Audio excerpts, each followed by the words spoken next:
ஒரு நல்ல ஒரு தலைப்பு இது. வளமையா எல்லா பேச்சுக்கும் நான் இதை செய்யறது நாங்க. இதை செய்யும் போது நிறைய கேள்வி வரும். இந்த தலைப்பை செய்யறதுக்கு நாங்க பொருத்தமானவரா அப்படின்னு சொல்லி. சரிதானே? அப்ப நான் இதுக்கு என்ன பொருத்தமானவரா ஆக்குறதுக்கு நிறைய ட்ரை பண்றது. 100% இல்லை, அதுக்கு நாங்க ட்ரை பண்றது நாங்க. அதனால ஓரளவுக்கு ட்ரை பண்றதுனால நான் இந்த தலைப்பை நானே செய்யறது நான். அந்த மாதிரி என்ன ஒரு பெருமதியான ஒரு தலைப்பு இது. நாங்க எந்த அளவுக்கு எங்களுடைய நேரத்தை நாங்க உச்ச அளவாக நாங்க பயன்படுத்துகின்றோம், பயன்படுத்தி நாங்க அவற்றில் வெற்றி அடைகின்றோம் அப்படிங்கிறது எங்களுடைய வாழ்க்கையில மிக முக்கியமான ஒரு விடயம். இப்படித்தானேன்னா நேரம் அப்படிங்கிறது எல்லாருக்கும் பொதுவானது. அது நேரம் என்பது பொதுவானது, பாரபட்சமற்றது. அது ஏன்னா எல்லாருக்கும் பாரபட்சம் இல்லாத ஒரு விடயம் என்றால் அது நேரம் தான். வச்சு பாருங்க. இப்ப என்னோட டைம் என்னன்னு கேட்டா நான் சொல்ற நேரமும் நீங்க சொல்ற நேரமும் ஒன்றாதான் இருக்கும். இதே ஃபாரின்ல இருக்க ஒருத்தர் கேட்டாலும் அது நேரங்கிறது ஒன்று தான். அந்த டிஜிட்டல் டைம்ல அவர் சொல்லுவார். அவர் வேற ஒன்றும் இல்லை. அவங்க நாட்டுல நீ அவங்களோட எல்லை கோட்டு கேட்டது நெடுங்கோட்டு கேட்ப அங்க கணிக்கப்பட்டதை அடிப்படையாக கொண்டு அவங்க அவங்களோட நேரத்தை சொல்லுவாங்க. அப்ப எல்லாருக்கும் பொதுவானது தான். அப்ப அதனால உண்மையிலேயே ஒரு நேர்மையான ஒரு விடயமாக நாங்க நேரத்தை நாங்க பார்க்க முடியும். அப்ப எல்லாருக்கும் பொதுவானது, எல்லாருக்கும் பாரபட்சம் இல்லாம எல்லாருக்கும் ஒரே சமநிலையில எந்த பயசும் இல்லாம செயற்படக்கூடிய ஒரு விடயமாக நாங்க நேரத்தை பார்க்க முடியும். அது அதோட வேலை அதோடைய நடந்து கொண்டே தான் இருக்கும். எப்பயுமே அது ஓய்வு பெறுறது இல்லை. எதுவுமே ஓய்வு பெறுவது இல்லை. பொதுவா நேரம் என்பது எங்களுடைய புவி சுழற்சியோட சம்பந்தப்பட்டது. புவி சுழற்சியோட சம்பந்தப்பட்டது. அப்படித்தானே? இப்ப இன்னைக்கு எங்களோட புவி பாத்தீங்கன்னா ஒரு நாள் என்ன செய்யுது, தன்னுடைய அச்சில தன்னைத்தானே சுழல்றதுதான் நாங்க புவி சுழற்சின்னு சொல்லுவோம் நாங்க. அப்படித்தானேனா? அப்ப நாங்க சரியா சொல்றதா நினைக்கிறேன். அது 24 மணித்தியாலம். இன்னும் சரியா சொல்றதா இன்னும் அதுல அது இன்னும் சொல்ல முடியும், குறைவா இருக்கும் அந்த லீப். அப்ப அப்படி சொல்லுங்க, பேசுறீங்களா யாராவது?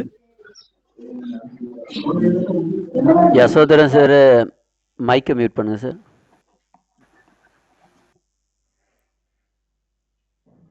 சரி. அப்ப தன்னுடைய அச்சுல தன்னைத்தானே சுழன்று கொள்றதுக்கு 24 மணித்தியாலங்களும், அதே நேரத்துல தன்னுடைய அச்சை சுழற்றி கொண்டு சூரியனையும் சுற்றி வரும்போது அதுல சுற்றுகையாக நாங்க கருதுருவாங்க. அதுக்கு 365 நாட்களும் இருக்கின்றது. அப்ப அதுல ஒரு சின்ன ஒரு நேர வித்தியாசங்கள் மட்டும் அதிகமாக கணிக்கப்படுது. அப்ப அது பிறகு 4 வருடத்துக்கு ஒரு முறை லீப் வருடமாக நாங்க அதை கணிச்சு எடுக்கிறோம் நாங்க. அந்த அது உங்களுக்கு தெரியும், பிப்ரவரி மாதத்துல 28 நாட்கள் தான் வரும். அப்ப அது இந்த வருடம் கூட 28 நாள் தான் வந்தது. அப்ப 4 வருடத்துக்கு ஒரு முறை பாத்தீங்கன்னா அது 29 நாட்களாக அந்த வருடம் வரும். ஒரு நாள் அதிகமாக வந்திருக்கும். எனவே இப்படி நாங்க அதுல பாக்குறோம் நாங்க. எனவே இப்ப எல்லாத்துக்கும் பொதுவாக நடைபெறுகின்ற ஒரு செயற்பாடாக நாங்க பார்க்கலாம். அப்ப இதுல எங்களோட தலைப்புகள் பொதுவா இன்னைக்கு நாங்க இது ஒரு பெரிய ஒரு அகன்ற ஒரு விரிந்த ஒரு பரப்பாக இதை நாங்க இந்த விடயத்தை நாங்க பார்க்கலாம். இருந்தாலும் நாங்க இதுக்குள்ள என்னத்தை நாங்க பார்க்க போறோம், இன்னைக்கு அதிபர்களாக இருக்கிற உங்களோட சம்மந்தப்படுத்தி இதுல நாங்க என்ன பார்க்க போறோம்? சரியா? அப்ப நேர முகாமைத்துவத்துல முதலாவது அதோட எண்ணக்கரு. அப்ப நாங்க அது ஒரு கன்செப்டா நாங்க எடுத்துக்கிட்டு அதோட டெபினிஷன் என்ன அதெல்லாம் அதுக்குள்ளார நாங்க பார்க்க போறோம். அடுத்து அதனுடைய முக்கியத்துவங்கள், அடுத்து நேர முகாமைத்துவத்துக்கான நுட்பங்கள் என்னென்னது அப்படிங்கிறத நாங்க பார்க்கிறோம். அடுத்து நேர பதிவுகள், டைம் லாக்ங்கிற அந்த ஒரு பகுதியை நாங்க பார்க்க போறோம். அதே போல நேர அட்டவணை, அப்ப நேர சூசின்னு கூட சொல்ல முடியும். அப்ப இன்னைக்கு அதாவது நாங்க அதுக்குள்ளால பார்க்க போறோம். அதே மாதிரி வகுப்பறை முகாமைத்துவத்துல நேரம் ஒரு வளமாக எப்படி பார்க்கலாம், ஒரு பாடசாலையில நடைபெறுகின்ற பிரதானமான ஒரு செயற்பாடு வகுப்பறையினுடைய செயற்பாடு, கற்றல் கற்பித்தல் தான் அங்க ஒரு பிரதானமான நோக்க செயற்பாடு. அதை அடிப்படையாக கொண்டே மற்ற ஏனைய செயற்பாடுகள்லாம் முன்னெடுக்கப்படுகின்றது. எனவே அங்க அது எப்படி ஒரு நேரமாக நாங்க பயன்படுத்தலாம் அப்படிங்கிற ஒரு தலைப்புக்குள்ள நாங்க இதுக்குள்ள எங்களோட சிலபஸ்க்குள்ள நாங்க பார்க்க இருக்கிறோம். எனவே அந்த அடிப்படையில முதலாவது இதனுடைய எண்ணக்கரு, அப்ப டைம் மேனேஜ்மெண்ட்னுடைய எண்ணக்கரு. அப்ப உங்களுக்கு தெரியும் இதுல 2 விடயம் இருக்கு, நேரம் இன்னொன்னு முகாமைத்துவம். அப்ப முகாமைத்துவம்னா உங்களுக்கு என்னன்னு தெரியும். இதுக்கு முன்னுக்கு நீங்க மேனேஜ்மெண்ட்ல மிக பரந்த அடிப்படையில் நீங்க படிச்சிருக்கிறீங்க எல்லாருமே.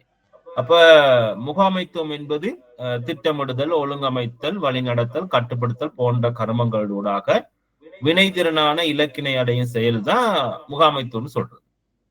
ஏதாவது ஒரு இலக்கை வந்து நாங்க சரியாக திட்டமிட்டு சரியான முறையில ஒழுங்கமைப்பு செயற்பாடுகளை மேற்கொண்டு சரியான முறையில அதை வழிநடத்தலும் செய்து கட்டுப்படுத்தல் தேவையான இடங்களை கட்டுப்படுத்தலையும் மேற்கொண்டு அதனூடாக ஒரு உச்ச ஒரு இலக்கை வந்து அடையுது. அப்ப நாங்க திருப்திகரமான ஒரு இலக்கு அல்லது நாங்க நினைத்த இலக்கை வந்து அடையிறதா முகாமைத்துவம்னு சொல்றோம் நாங்க. அப்ப இதுல நேர முகாமைத்துவம் அப்படின்னு சொல்லக்குள்ள பாத்தீங்கன்னா எமது வாழ்வை நோக்கிய என்ன வாழ்வின் இலக்கினை நோக்கிய திட்டமிடல்ல காலத்தை வினைத்திறனான முறையில பயன்படுத்துக்காக நேர அட்டவணையின் அடிப்படையில திட்டமிடப்பட்ட ஒரு செயல் ஒழுங்குன்னு சொல்லி சொல்றாங்க. அப்படி ஒரு வரைவிலக்கணம் இருக்கின்றது. இதுக்கு இன்னும் நிறைய வரைவிலக்கணங்கள் இருக்கின்றது. நான் உங்களுக்கு 1-2 தான் இதுல காட்டினேன். அப்ப நேர முகாமைத்துவம் என்பது உங்களுக்கு கிடைக்கும் நேரத்தை திட்டமிடுவது மற்றும் குறிப்பிட்ட பணிகளில் நீங்கள் செலவிடும் நேரத்தை கட்டுப்படுத்துவது அப்படின்னு சொல்லி அர்த்தம் கொள்றாங்க. அப்ப நீங்க இலகுவா விளங்கிக் கொள்வீங்கன்னு நினைக்கிறேன். அப்ப நேர முகாமைத்துவங்கிறது வந்து அப்ப நேரத்தை திட்டமிடுறதுதான் நேர முகாமைத்துவம்னு சொல்றாங்க. எப்படி இந்த நேரத்தை நாங்க கையாள போகிறோம், எங்களுடைய நேரத்தை வந்து நாங்க பயன்படுத்த போறோம். என்ன கேட்டீங்கன்னா நாங்க இன்றைக்கு 3 மணித்தியாலம் இந்த விரிவுரையில வந்து நான் உங்களுக்கு முதலாவது அந்த 15 நிமிடங்களை நான் ஒதுக்கி வச்சிருக்கேன் நிர்வாக ரீதியான செயற்பாடுகளுக்காக. இப்ப ஏனைய நேரங்கள் அனைத்துமே இந்த தலைப்போட ஒட்டிய வகையில உங்களோட கலந்துரையாடுவதற்காக நான் இந்த நேரத்தை வந்து ஒதுக்கி வச்சிருக்கேன். அப்ப எப்படி இருந்தாலும் இந்த தலைப்புகள் எல்லாத்தையுமே நான் உங்களோட 12 மணிக்குள்ளால நான் இந்த தலைப்பு எல்லாத்தையும் பேசி ஒரு கலந்துரையாடி ஒரு கடைசியா நாங்க இது பற்றி ஒரு தெளிவை பெற்றுக்கொள்றதுதான் எங்களுடைய இலக்கு இன்னைக்கு. அப்ப நான் அப்படி திட்டமிட்டு வச்சிருக்கேன். அப்ப அந்த மாதிரி நீங்களும் இன்றைய நாளை உங்களுக்குரிய நாளை வந்து நீங்க திட்டமிட்டு வச்சிருக்கீங்க. அப்ப திட்டமிடுவது அப்ப இன்னைக்கு இன்றைய நாள் கூட எங்களுடைய ஒரு நேர சுசி அடிப்படையில செயற்படுகின்றது. பிறகு ஒரு 1 hour பிரேக், அதுக்கு பிறகு 1 to 4 திரும்ப ஆஃப்டர்நூன் செஷன்.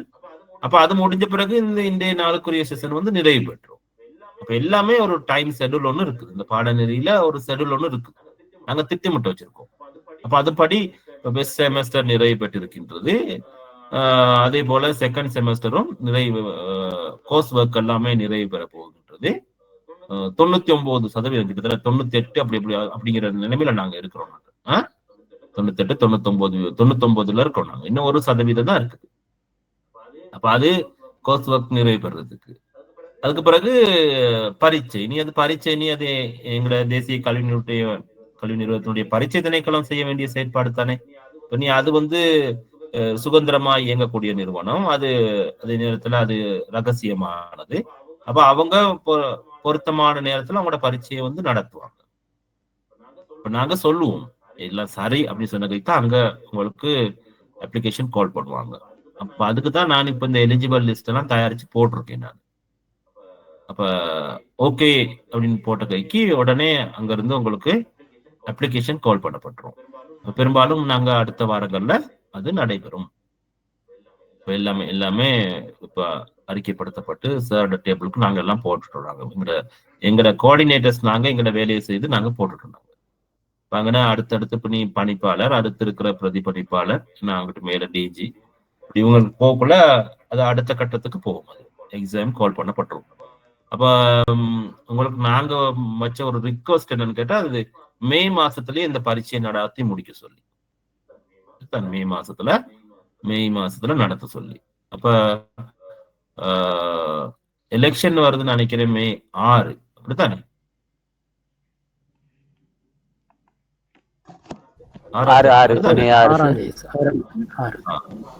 அதுக்கு பிறகு நீங்க அதை எதிர்பார்க்கலாம். அதுக்கு பிறகு நீங்க எதிர்பார்க்கலாம் பரீட்சையை. அப்ப அதோட முடிஞ்சிடும். ஒரு வெற்றிகரமாக நாங்க நேர முகாமைத்துவத்தின் காரணமாக, நேரத்தை சரியா திட்டமிட்டதின் காரணமாக கிட்டத்தட்ட பாத்தீங்கன்னா 2021 ஜனவரி 13 நான் இங்க போயிருந்தேன். நான் இங்க மீபேல இஷ்யூ பண்ணது. நவம்பர் 19 என்ஐக்கு போயிருந்தாலும் கூட 21 நாங்க போவோம். இப்ப அதுக்கு பிறகு மூன்றாவது பேட்ச் நீங்க வந்து இந்த கோர்ஸ் வந்து நிறைவு பெறுகின்றது.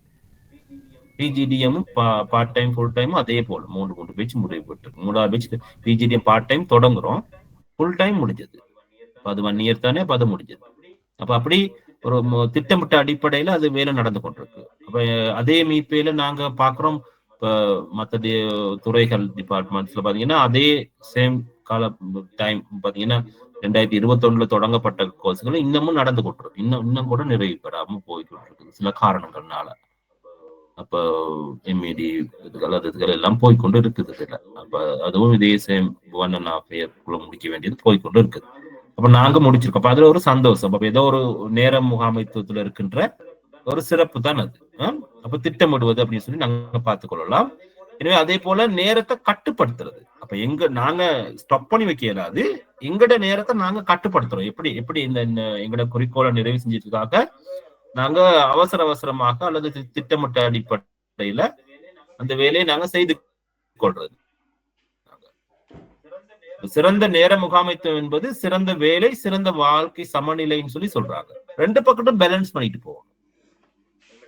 எங்கட நேரத்தை முகாமைத்துவம் செய்ய நேரம் ஒதுக்கீடுங்கிறது முழுமையாக தொழிலுக்கு மட்டும் இருக்கக்கூடாது, வேலைக்காக மட்டும் இருக்கக்கூடாது. எங்க வாழ்க்கையை நாங்க வாழ்ந்து கொள்ளணும். நாங்க அதுதான் கொஞ்சம் கடினமான வேலை. இதுல நாங்க இப்படித்தானே எங்கட நேரம்ங்கிறது வந்து ஒரு மனிதனுடைய நேரம் தானே, என்னுடைய நேரம் தானே. அப்ப நாங்க செய்யற வேலை வந்து அதிகமா இருக்குமா, அந்த 2-3 பேர் செய்ய வேண்டிய வேலையை நாங்க ஒரே ஆள் செய்யக்குள்ள பாத்தீங்கன்னா அப்ப அந்த நேரம் அந்த வாழ்க்கை சமநிலையை வந்து பேண முடியாம போயிருது. இப்ப அதெல்லாம் நாங்க அனுபவிக்கிறது. அது இது ஒரு சைடு எனக்கு வெற்றியா இருந்தாலும் கூட இன்னொரு சைடு எங்களுக்கு நிறைய இழப்புகள் பிரச்சனைகள் இருக்கின்றது. அப்ப அது காரணம் என்னன்னு கேட்டா வேலையில நாங்க கூட முக்கியத்துவம் கொடுக்கணும். உங்களுக்கும் அதே அனுபவங்கள் இருக்கும். பாடசாலையில அதிபராக இருக்கும்போது மாணவர்களுக்காக, ஆசிரியர்களுக்காக, அந்த சமூகத்துக்காக நீங்க அந்த வேலையை செய்யும் போது ரெண்டையும் பேலன்ஸ் பண்ணி கொள்றதுக்கு உங்களுக்கு பிரச்சனையா இருக்கும். ஒரு நல்லது கெட்டதுல கலந்து கொள்ள முடியாது. ஏன்னா நிறைய மிஸ் ஆயிரும். அப்ப அப்படி வந்து போய்கொண்டிருக்கும். அதே போல உங்களோட உடல் நிலைமைகள்ல சில பிரச்சனைகள் இருக்கலாம். நீங்க அதிகமா வேலை செய்யும் போது நிறைய நோய்கள் வரக்கூடிய நிலைமைகள் எல்லாத்தையும் கடவுள் தான் பார்த்துக்கொள்ளணும், வேற வழி இல்லை. பாக்குறாரு, நல்லா பாக்குறாருதான் சொல்லணும். நாங்க சமூகத்துக்காக நாங்க வேலை செய்யும் போது சில வர்ற பிரச்சனைகள்லாம் கூட அது தானா அது எப்படி நிறைவு பெறுனே தெரியாது. அது எல்லாத்தையும் அது வேற ஒரு வகையில அது இல்லாம போயிடும் எங்களுக்கு. சரி, இப்ப அடுத்து அப்ப எப்படி நீங்க பார்க்கலாம், நீங்க அந்த சமநிலை பேணி கொண்டு செய்யறதுதான் சரியான நேர முகாமைத்துவம்னு சொல்றாங்க. அப்ப சிறந்த வேலையும் இருக்கணும், வாழ்க்கை சமநிலையும் சிறப்பா இருக்கும்.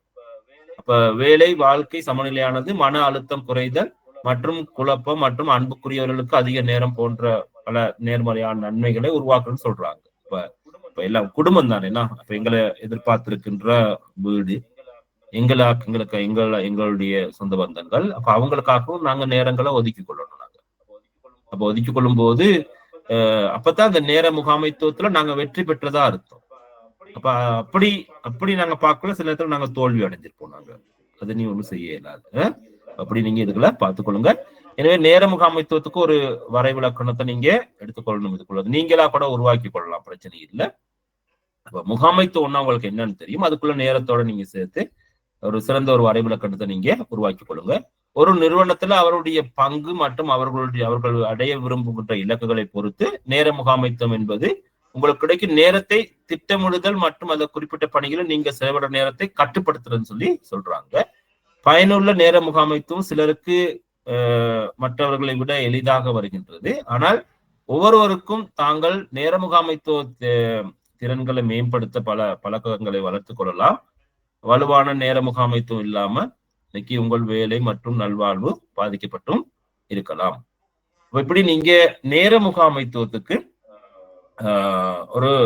ஒரு வரைவிலக்கணம் ஒன்றை நீங்க சரியாக நீங்க எடுத்து வச்சு கொள்ளணும். நீங்க அப்ப இன்டர்நெட்ல பாருங்க, சில புத்தகங்கள் எல்லாம் பாருங்க, உங்களுக்கு இன்னும் நல்ல விளக்கங்கள் உங்களுக்கு கிடைக்கலாம்.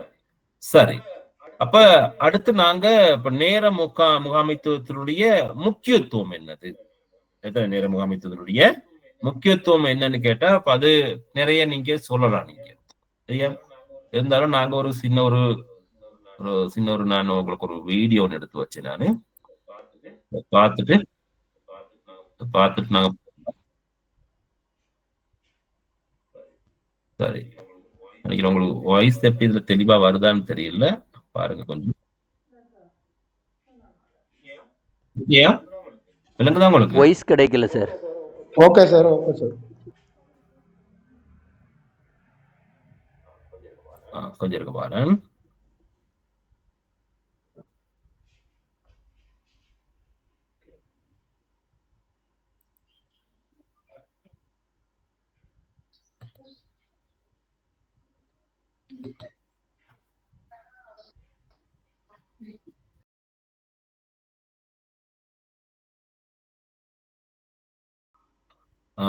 இந்த வீடியோல இருந்து நீங்க எடுத்த கருத்துக்கள் சுருக்கமாக எனக்கு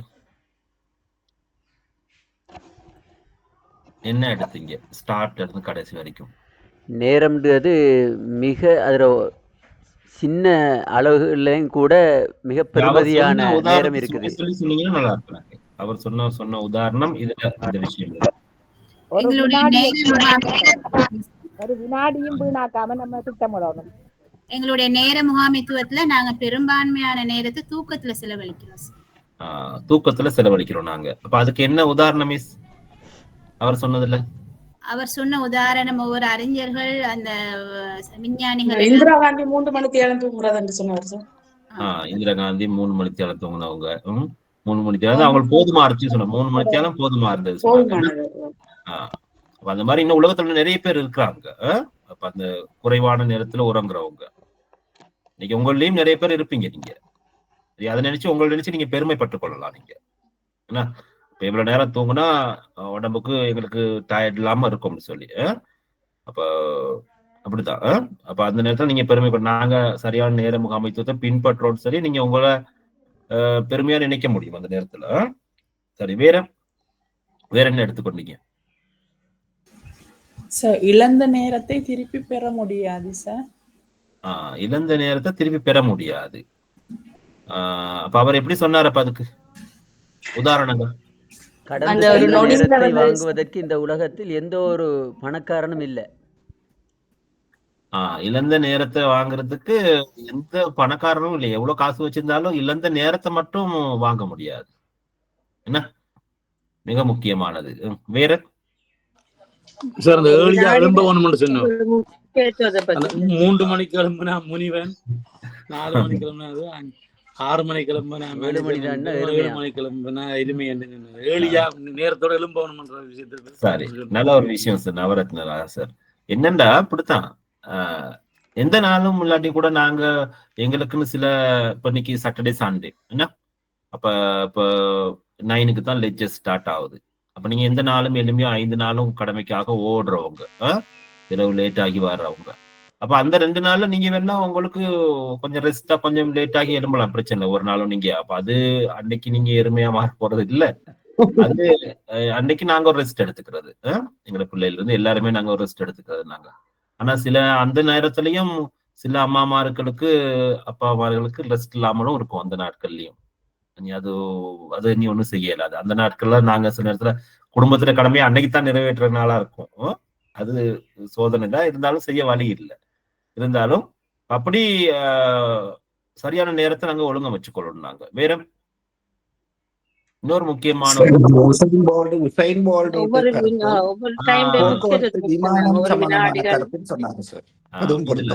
மிக முக்கியமான விஷயம் சரியா.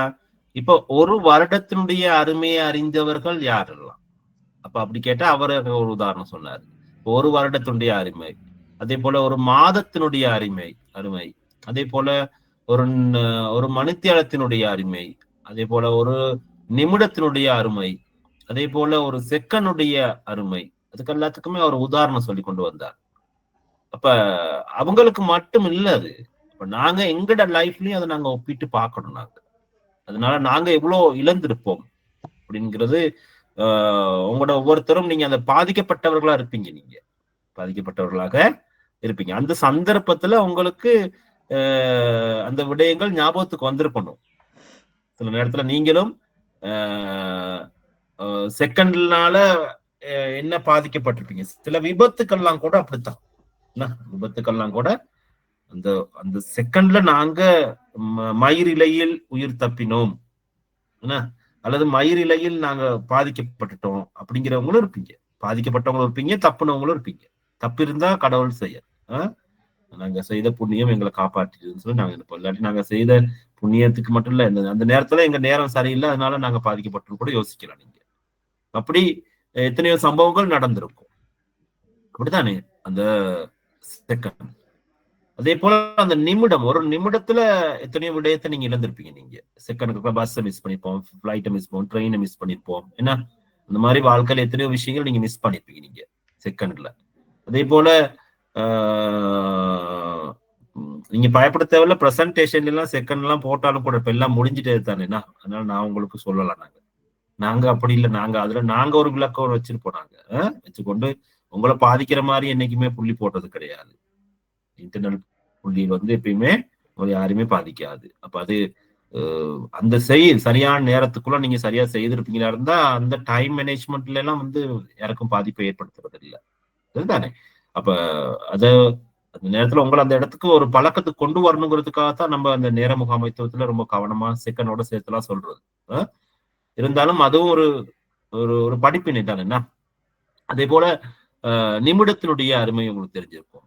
அதே போல ஒரு நாளினுடைய அருமை. ஒரு நாளை நீங்க இழந்துட்டா அந்த நாளுடைய ஏதாவது ஒரு வருத்தங்கள் இல்லாட்டி ஏதாவது நோய்கள் இல்லாட்டி ஒரு ஆப்ரேஷன் இப்பெல்லாம் நாங்க சில நாட்கள் பெட்டோட இருக்க வேண்டியது, பெட் ரெஸ்ட்ல இருக்க வேண்டியது இருக்கும். ஏன்னா அப்படி ஒரு நாளுடைய பெருமதி நாங்க அறிஞ்சு கொண்டிருப்போம் அந்த நேரத்துலாம். இப்போ கோவிட் காலப்பயிலாம் சில மாச கணக்கா நாங்க வீட்டுக்குள்ள அடைஞ்சிருந்தோம். நாங்க அதனுடைய பிரதிபலனை இன்னைக்கு நீங்க அனுபவிக்கிறீங்க இந்த நாட்டுல. நீங்க இதுதானே கிட்டத்தட்ட எவ்வளவு நாள் நாங்க குவாரண்டைன்ல இருந்தோம். நாங்க ஸ்கூல் எவ்வளவு காலம் சரியா மூடப்பட்டிருந்தது. பேசுறீங்களா? வகுப்புல இருக்கிறீங்களா? 6 மாத காலம் மூடி திறந்தாங்க சார். ஆனாலும் எல்லாம் சரியா வர 1 இயர் ஆயிடுச்சு. கிட்டத்தட்ட ஒரு வருடம் அது ஆன்லைன் அது இதெல்லாம் சொல்லப்பட்டிருந்தா கூட எல்லாமே அது அது எப்படி சொல்றது, வெற்றி பெறல, சாதகமானதாக இருக்க. இப்ப நீங்க தேடி பாருங்க. இப்ப இன்னைக்கு நாங்க இந்த பாடநெறியை நடத்துறோம்.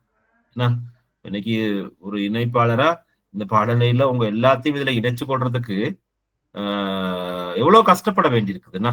இப்பயும் கூட 75 பேர் இருக்கிறீங்க இந்த இடத்துல. 75 பேர்ல எத்தனை பேர் நான் பேசுறதை கேட்டுக்கொண்டிருக்கிறீங்கன்னு எனக்கு தெரியாது.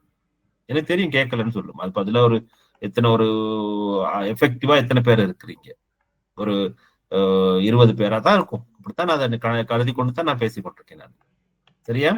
அப்ப எல்லாரும் இருப்பீங்களா இருந்தா சந்தோஷம் தான். அப்படி நடக்க வாய்ப்பே இல்லை, நடக்கிறதுக்கு வாய்ப்பே இல்லை. சரியா? அப்ப இன்னைக்கு நான் இஸ்லாமிய சகோதர சகோதரிகளுக்கு தான் இன்னைக்கு நான் ஒரு வாய்ப்பு கொடுத்துருக்கேன். இருந்தாலும் அவங்களும் இதுல இருக்கிறது எனக்கு தெரியுது எனக்கு. சரியா? இருந்தாலும் அப்ப அப்படித்தான். அப்ப ஆன்லைன்ங்கிறது எவ்வளவு ஒரு சாதகமான விடயங்கிறது எனக்கு தெரியும். இதுக்குள்ள எவ்வளவு தூரம் வெற்றி பெறும், எவ்வளவு பேரும் தோல்வி பெறும். அது வெற்றி பெறத்துக்கு நாங்க எவ்வளவு முயற்சி செஞ்சாலும் அதுல ஒரு குறிப்பிட்ட பகுதி அது தோல்வியா இருக்கிறத நாங்க உணரலாம். நாங்க இதே பிசிக்கலா அவங்கள கூப்பிட்டு அங்க ஃபேஸ் டு ஃபேஸ் லெக்சர்ஸ் நடத்தலாம். அதுலயும் வெற்றி பெறது கடினமானதுதான். அது இப்ப அந்த சந்தர்ப்பத்திலையும் அதுலயும் நிறைய வந்தாலும் அங்க நோய் வாய்ப்பட்டிருப்பாங்க, தூரத்துல களைப்போட இருப்பாங்க. ஏன்னா மற்றது எவ்வளவு நேரம் படிப்பிக்கலாம் அப்படின்லாம் இருக்குத்தானே. என்ன எல்லாம் போயிடும். அப்படி பெருமதி நாங்க அறிஞ்சு கொண்டு இருக்கிறோம். எனவே ஒரு நாளுடைய பெருமதி, அதே போல ஒரு மாதத்தினுடைய பெருமதி, அதெல்லாம் சரியா தெரியும். இப்ப நீங்க உங்களோட இதுல நீங்க தேடி பாருங்க. ஒரு ஜனவரி 31க்குள்ள பிறந்துட்ட பிள்ளை எவ்வளவு வாய்ப்புகளை பெற்றுக்கொள்றாங்க. இதே பிப்ரவரி 1ஆம் தேதி பிறந்த பிள்ளைக்கு எவ்வளவு வாய்ப்புகள் இழக்கப்படுகின்றது. ஒரு நாள் தான் வித்தியாசம். என்ன உங்களோட கிரேட் 1 அட்மிஷனோட சம்மந்தப்படுத்தி பாருங்க.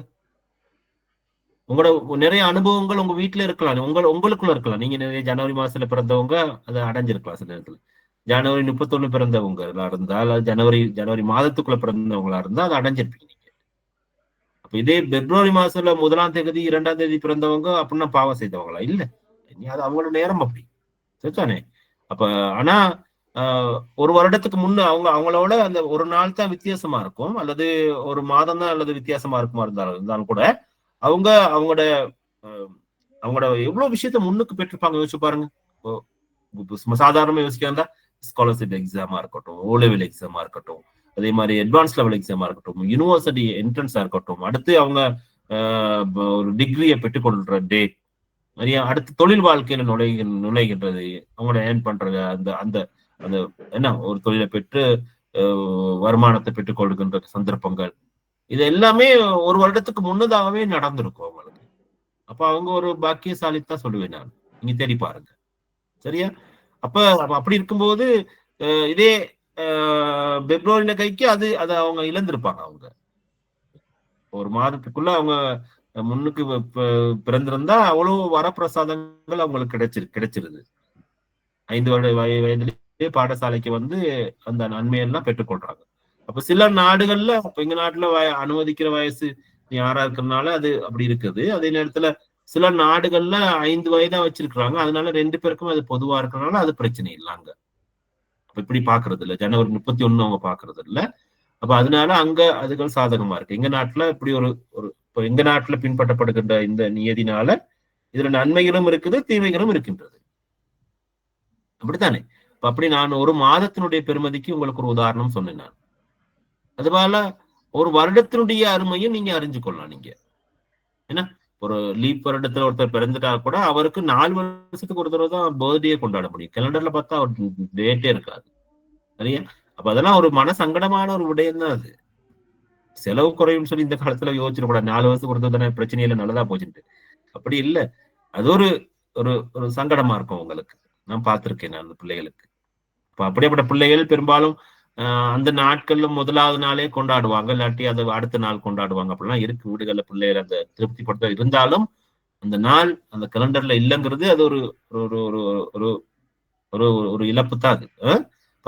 அப்படியே அந்த வருடங்களை இழந்துட்டு போனாங்க. உங்களோட சேவையிலையும் நீங்க ஆசிரியர் சேவையில, அதே போல அதிபர் சேவையில எத்தனை விடயங்கள் நீங்க இழந்திருப்பீங்க நீங்க. அப்ப அதெல்லாம் நீங்க அதனுடைய பெருமதியோட சேர்த்து நீங்க பார்க்க முடியும்.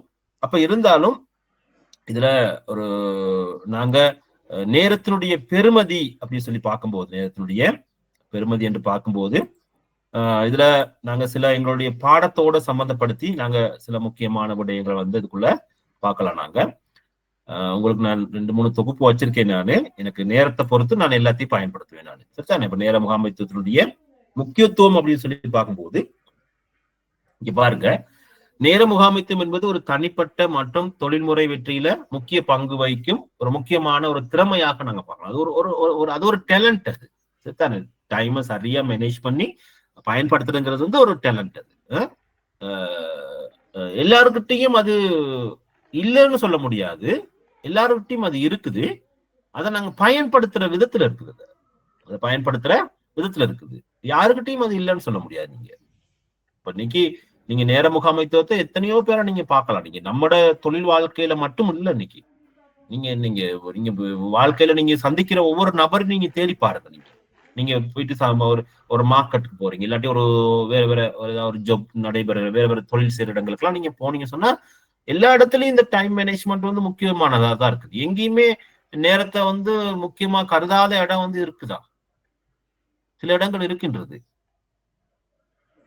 எந்த இடத்துல கருதுறது இல்லை.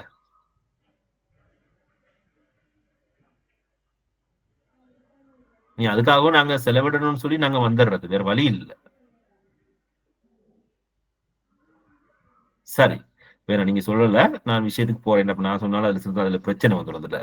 ஓகே. அதே போல செயல்திறன், உற்பத்தி திறன் மற்றும் ஒட்டுமொத்த நல்வாழ்வை அதிகரிக்கிறதுக்கு, நீங்க மேம்படுத்துறதுக்கு குறிப்பிட்ட பணிகளுக்கு இடையில நேரத்தை எவ்வாறு பிரிப்பது என்பதை திட்டமிடுதல் மற்றும் ஒழுங்கமைத்தல் தான் நேர முகாமைத்துவம் சொல்லி அது இங்க ஒரு விளக்கம் இருக்குது, அதுக்குள்ள அடங்குது. அப்ப நேர முகாமைத்துவம் முக்கியமானது என்பதற்கான சில முக்கியமான காரணங்கள் இங்கே நான் உங்களுக்கு போட்டிருக்கிறானே. அதுல முதலாவது விஷயம் வந்து உற்பத்தி திறன் மற்றும் விளைதிறன் அதிகரிக்கின்றது சொல்லி சொல்றோம் நாங்க. அப்ப இன்னைக்கு ஒரு நேரத்தை நாங்க சரியான முறையில நாங்க பயன்படுத்துறதுனால அதனுடைய முக்கியத்துவத்துல உற்பத்தி திறனும் விளைதிறனும் அங்க வந்து அதிகரிக்கின்றது. அப்ப சரியான நேர முகாமைத்துவம் தனிநபர்களை குறைந்த நேரத்துல அதிகமாக சாதிக்க உதவுகின்றது. கொஞ்ச நேரத்துல அதிகமா சாதிக்க வைக்கிறது. பணிகளுக்கு முன்னுரிமை அளித்து காலக்கெடுவை நிர்ணயிப்பதன் மூலம் ஒருவர் அதிக தாக்கத்தை ஏற்படுத்தும் செயற்பாடுகளை கவனம் செலுத்தலாமா. அப்ப நாங்க ஸ்கூல்லயும் நீங்க அந்த வேலையை செய்யலாம். நீங்க நேர செய்யலாம். அதுக்கேற்ற வகையில அமைச்சு நீங்க சில டார்கெட்ஸ் கொடுப்பீங்க நீங்க டீச்சர்ஸ்க்கு. கொடுக்கக்குள்ள பாத்தீங்கன்னா அதை அடையக்கூடியதா இருக்கும். நீங்க அப்ப அந்த டீச்சர் அதை எப்படி வேணாலும் முயற்சி செய்யலாம். நீங்க ஸ்கூல்ல சில நேரத்துல சில பாடங்களுக்கு சில பெர்சன்டேஜ் எல்லாம் சொல்லுவீங்க. நீங்க முதல் வருஷம் வந்த ரிசல்ட்ஸை வச்சுக்கொண்டு அவங்களுக்கு சொல்லக்கூடியதா இருக்கும். இதை விட எனக்கு அடுத்த வருஷம் ஒரு 10% அதிகமா வேணும் அப்படின்னு நீங்க கேட்டா அப்ப அந்த டீச்சர் அதுக்கேற்ற வகையில ஒழுங்கமைச்சு கொள்வார். காலை நேர வகுப்பு நடத்துவார், ஈவினிங் நடத்துவார், அல்லது நீங்களே கூட அதுக்கு திட்டமிட்டு கொடுக்க முடியும். நேர திட்டமிட்டு செய்து கொடுக்கலாம். நீங்க இல்லாட்டி பரீட்சை விசேடமா பரீட்சை நடத்துறதுக்கான ஏற்பாடுகளை செய்து கொடுக்கலாம். அதுக்கான பேப்பர்ஸை வர வச்சு கொடுக்கலாம். நீங்க இல்லாட்டி வேற ஏதாவது செமினார்ஸ் ஒர்க் ஷாப் நடத்துறதுக்கு வகுப்புக்குள்ள அந்த பாடத்தை மேம்பட அந்த ரிசல்ட்ஸ் கூட்டுறதுக்கு செய்து கொடுக்கலாம். நீங்க வேற இன்னும் நீங்க யோசிக்கலாம். நீங்க செய்யற விஷயங்கள் தானே. நீங்க வேற விசேடமான வளவாளர்களை பாடசாலைக்கு வர வச்சு நீங்க அவங்களுக்கு அந்த அந்த வேலையை செய்ய வைக்கலாம். இன்னும் நிறைய தரவட்டங்கள் இப்படிலாம் கூட நடக்கும். இப்படி நிறைய விடயங்கள் அந்த ரிசல்ட்ஸை கூட்டுறதுக்கு. அப்ப நீங்க இப்படி சில உதாரணங்களை உங்களோட சம்மந்தப்படுத்தி பார்த்துக்கணும். நீங்க இப்ப முக்கியமற்ற விடயங்களை நேரத்தை வீணாக்குவதை தவிர்க்கணும். பொதுவா நாங்க அவசியமில்லாத விடயங்கள் எதுங்கிறத நீங்க தான் உணர்றீங்க. அப்ப எதெல்லாம் உங்களுக்கு பயன் தரக்கூடியது, எதெல்லாம் பயன்பாடு அற்றதுங்கிறத நீங்க விளங்கி கொள்ள வேண்டியதுதான். சரியா? அப்ப இப்படி முதலாவது விஷயம் அதனுடைய முக்கியத்துவத்தை குறிப்பிடுகின்றது. அடுத்தது பாத்தீங்கன்னா மன அழுத்தம் மற்றும் பதற்றத்தை குறைக்குதான். அப்ப நேர முகாமைத்துவத்தை பேன்றதுனால மன அழுத்தம் பதற்றத்தை குறைச்சிருக்கு. சரியா? அப்ப நேரத்தை திறம்பட நிர்வகிப்பது கடைசி நிமிட அவசரங்களையும் தவறவிட்ட காலக்கெடுவையும் குறைக்க உதவுகின்றது. பெரும்பாலும் அது உங்கள்கிட்ட அது இருக்கணும். எல்லாரும் இந்த இறுதி நிமிடத்துல பாடுபடுறது கூட. ஒரு எக்ஸாம் எடுத்துக்குங்களே. சரியா? இப்ப சிலர் பாத்தீங்கன்னா கடைசி 10 நிமிடங்கள் அவங்க பேப்பர் எல்லாம் காட்டிட்டு ஆறுதெல்லாம் உட்காந்து பெருமூச்சு எல்லாம் விட்டுட்டு அவங்ககிட்டையும் திருப்பி நல்லா பார்த்துட்டு கட்டியெல்லாம் வச்சுட்டு எல்லாம் எங்க எழுத்துக்குள்ள எல்லாம் இருக்குது, நம்பர்ஸ் ஓர்டர்ஸ் எல்லாம் போட்டு சரியா கட்டி இருக்கிறோமா அதெல்லாம் பார்ப்பாங்க. சரியா? பார்த்துட்டு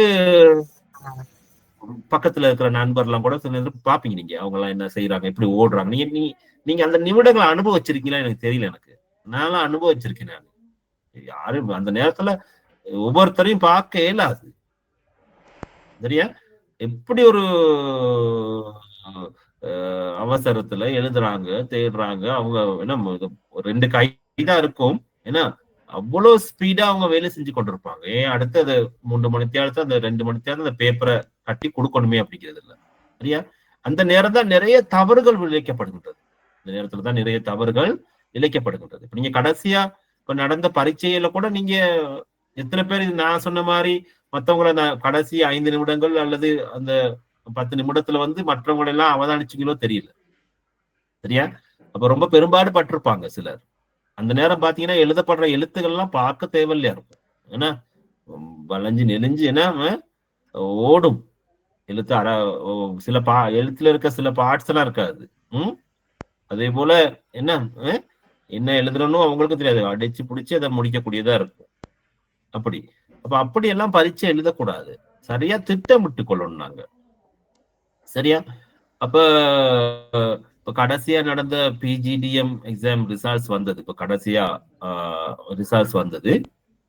ரிசல்ட்ஸ் வந்த கைக்கு எனக்கு ஒரு லெக்சரர் ஒருத்தர், வேற யாரும் இல்லை. நீங்க யோசிச்சு பாருங்க. லெக்சரர்னு சொன்னா நான் அவங்க SLTS நீங்க ஒரு கிரேட் 2 அப்படி ஏதோ ஒரு நல்ல ஒரு சிறந்த ஒரு லெக்சரர். சரியா? அப்ப எக்ஸாம் முடிஞ்சு அன்னைக்கு இரவு எனக்கு நிறைய கால்ஸ். அப்ப எனக்கு நான் ஒரு பணியில இருந்து எனக்கு ஆன்சர் பண்ண முடியல. பிறகு நான் அவருக்கு எடுக்கக்குள்ள, ஐயோ சார் நான் பெரிய தவறு செஞ்சுட்டேன் சார் சொல்லி எனக்கு சொல்றாரு. சரிதானே? கேட்டுக்கொண்டிருக்கீங்களா?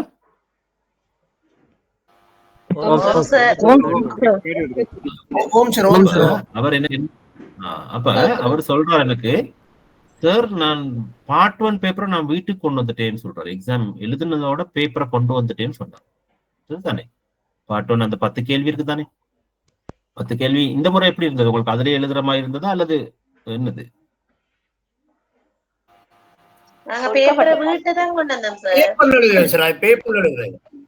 இல்ல அந்த அவங்க பிஜிடிஎம்ல வந்து அதே பேப்பர்ல எழுதுறதுக்கு ஸ்பேஸ் விட்டுருப்போம். ஃபில்லிங் தி பிளாங்க்ஸ் அது சரியா? அப்ப எழுதிட்டு அந்த எக்ஸாம் பேப்பரை அவரு வீட்டுக்கு கொண்டு போயிட்டாரு. சரிதானே சார்? எனக்கு ஏதாவது வழி இல்லையா? சரிதானே? இத திரும்ப இதுக்குள்ள சேர்க்கறதுக்கு நான் சொன்னேன், அது எப்படி சார் நடத்தப்ப நீங்க ஓ லெவல் எக்ஸாம் டியூட்டி எல்லாம் போயிருப்பீங்க. நீங்க அவரு ஒரு ஆசிரியரா பிரின்சிபலா இருந்து அடுத்து லெக்சரரா போனவர், அவருக்கு தெரியும் எனக்கு. அப்ப நான் கேட்டேன், நீங்க ஓ லெவல் எக்ஸாம்ல இல்லாட்டி ஏ லெவல் எக்ஸாம்ல இது முடியுமா? பிள்ளைக்கு அந்த அனுமதி வழங்கப்படுமா அப்படின்னு கேட்டா நீங்க கொடுப்பீங்களா? எனக்கு தெரியும் சார், இருந்தாலும் ஒரு நட்பாசையில கேட்கிறேன் நானு. சார் 60 புள்ளிக்குள்ள பேப்பர் அது. சரிதானே? 60 40 புள்ளிக்குள்ள பேப்பர். அப்ப 40 புள்ளிக்கு 40க்கு 40 வரும் சார் எனக்கு அப்படின்னு சொல்றாரு அவர். அதுவும் எனக்கு தெரியும் அவர் செய்திருப்பாருன்னு சொல்லி, 40க்கு 40 செய்திருப்பாருன்னு சொல்லி தெரியும். ஆனா ஒன்றும் செய்யல, அதை நுழைக்க முடியாதுன்னு எனக்கு தெரியும். அப்ப நான் கேட்டுட்டு பிறகு எனக்கு வாட்ஸ்அப்ல எல்லாம் படம் எல்லாம் பிடிச்செல்லாம் போடுறாரு. இந்த பாருங்க சார் நான் செஞ்ச பேப்பர். அதுவும் வந்துட்டு இப்பதான் நான் வீட்டுல சாமான் எல்லாம் எடுக்கும்போது பேப்பர்லாம் எடுத்து வீட்டுல வைக்கும்போது எடுத்து பார்க்கக்குள்ளதான் தெரியுது அவருக்கு இந்த பேப்பர் இதோட வந்துட்டது அவருக்கு. இப்ப எக்ஸாம் முடிஞ்ச பிறகு தூரம் தானே, வடகிழக்க சேர்ந்தவர். அப்ப ஓடணும் தானே, ட்ரெயினுக்கு ஓடணும். அப்ப அவசரப்பட்டு கடைசியில பேப்பரையும் சேர்த்து எடுத்துட்டு போயிட்டார். சரிதானே? அப்ப கடைசியா 2 பேப்பர் முடிஞ்ச பிறகுதான் 2ஐயும் சேர்த்து கட்டி கொடுக்கணும்.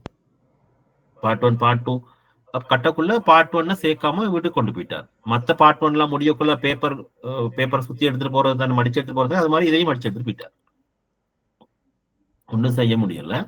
பிறகு எக்ஸாம் டிபார்ட்மெண்ட்ல இருந்து என்னட்ட சொன்னாங்க, இப்படி ஒருத்தர்கிட்ட பார்ட் 1 வந்து மிஸ்ஸிங் அப்படி சொல்லி பதில்ட்டு. அப்ப அவருக்கு இல்ல, அப்ப வரலையா இல்லாட்டி என்ன நடந்தது சொல்லி பிறகு நான் ஒபிஷியலா தெளிவு அவங்களுக்கு என்னன்னு சொன்னேன், எனக்கு அவர் அறிவிச்சிருக்காரு. அது முடியாதனாலதான் நான் கேட்கிறேன். இல்ல நாங்க இதை தெரிஞ்சுக்கொள்ளதான் கேட்டோம்னு சொல்லி பிறகு நான் சொன்னேன், நான் அவர் வீட்டுக்கு தான் கொண்டு போயிட்டாருன்னு சொல்லி. பிறகு அவருக்கு பார்ட் 2ல பாத்தீங்கன்னா அவருக்கு B+ வந்தது. அவருக்கு ரிசார்ட்ஸ் B+ B- வந்தது அவருக்கு. ரிசார்ட்ஸ் வந்த பிறகு நான் அவருடைய தான் முதலாவது ரிசார்ட்ஸ பார்த்தேன். அப்ப 60 புள்ளிக்கு கிட்டத்தட்ட நான் நினைக்கிறேன், நான் ஒரு 60ல நினைக்கிறேன் 58 அப்படி எதுவும் எடுத்திருப்பாரு அவரு. 55க்கு மேல எடுத்தா தான் வரும். அப்ப அவ்வளவு நல்லா செய்திருக்காரு. பார்ட் 1 நல்லா செய்திருக்காரு, ஆனா கொண்டு போயிட்டாரு. அப்ப அதனால B+ வந்தா தானே அவருக்கு மெரிட் பாஸ் வரும். மெரிட் பாஸும் இல்லை, அவருக்கு டிஸ்டிங்ஷனுக்கு போக வேண்டிய ஒருத்தர், டிஸ்டிங்ஷனும் இல்லை. சரிதானே? அப்ப இப்படி ஒரு நேர முகாமைத்துவத்தில் ஒரு அவசரத்தினால நடந்த ஒரு தவறுக்கு ஒரு நல்ல ஒரு உதாரணமாக நான் உங்களுக்கு சொல்றேன் நான். சரிதானே? இப்ப கடந்த வாரம் கூட என்னோட அவர் கதைச்சவர். அப்ப சார் இப்படி நான் இழந்துட்டேன் சார் அப்படின்னு சொல்லி.